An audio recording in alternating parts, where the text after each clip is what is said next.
So a couple months ago, I started to job hunt, and this was mostly because my previous employer and I we only had a 1 year contract with each other, and that was coming to an end. And another part of it was that I was just ready to get a new job, new skill set, new experiences.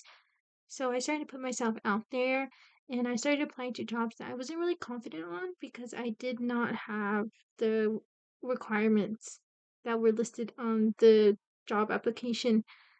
But yeah, after getting a bunch of rejection letters, I was just feeling very down in the dumps. But then one day I opened my email and I saw that one of the jobs that I really wanted, that I was not qualified for, they sent out an email saying that they would want to interview me the next day.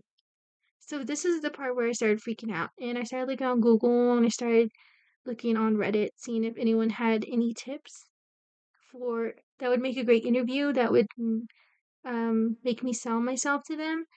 And most of these were on delivery. Now, delivery is very important. In the Norton Field Guide to Speaking, it mostly expands on confidence, vocal quality, and physical delivery. I think these are important because you can use them in your day-to-day speaking. Like if you're speaking to a coworker, if you're speaking to your teacher, these are very important. The first one is confidence. This is spoken in your Norton Field Guide to Speaking, pages 212 to 213. I think this is important because with confidence, you seem like an honest speaker. You seem credible compared to hesitant speakers.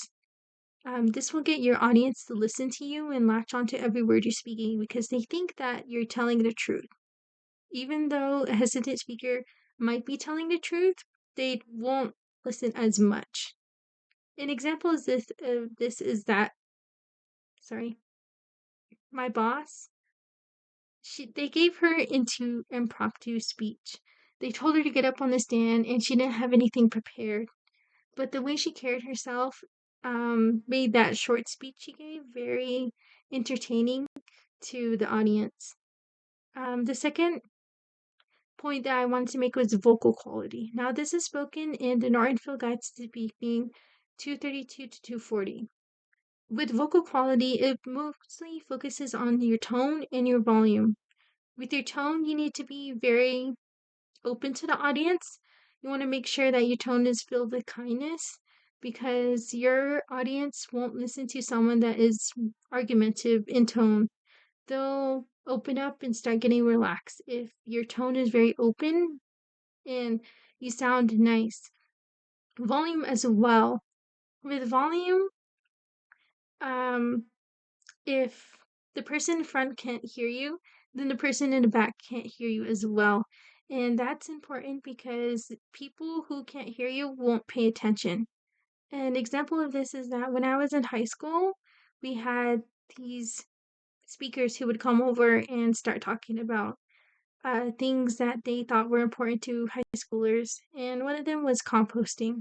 Now, I wasn't interested in composting, but the way she presented, the way she made her volume known, it was very, it made me pay attention because I couldn't really doze off or fall asleep when she was speaking that loudly.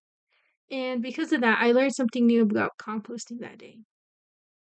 The third and final delivery tactic would be physical delivery. This is spoken about in the Norton Field Guide to Speaking, pages 250 to 252. I'm going to mostly focus on facial expressions and eye contact. This is the part where I think is very important because if you're open and nice in your facial expressions, you're always smiling in your speeches, I think that's a very good indicator of someone who is truthful and very credible with their audience. If you're making eye contact, it'll get the audience to listen to you more and be more feel like you are trusting. An example of this is that my anatomy teacher, she would make eye contact with me all the time, and it kind of freaked me out. But after a while, I felt like I was very seen with her. And when she would ask questions, I would feel more, um, I would want to speak up and answer all her questions because it was very engaging to have her make eye contact with me. In conclusion, I did find the delivery tips on Google, which were mostly focused on delivery. I did not know in that moment that they were part of the public speaking um, guidelines, but I did get the job thanks to that and made sure that my face was very open, my tone was very kind, and also that I projected myself with confidence when answering the questions. And I will continue to use these tips in depth and use them in my day-to-day life. Thank you.